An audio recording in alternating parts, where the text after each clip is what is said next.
நல்லவர்க்கெல்லாம் சாட்சிகள் ரெண்டு, ஒன்று மனசாட்சி, ஒன்று தெய்வத்தின் சாட்சியம்மா.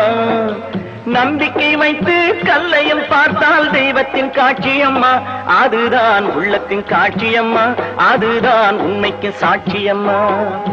நல்லவர்க்கெல்லாம் சாட்சிகள் ரெண்டு, ஒன்று மனசாட்சி, ஒன்று தெய்வத்தின் சாட்சியம்மா, தெய்வத்தின் சாட்சியம்மா.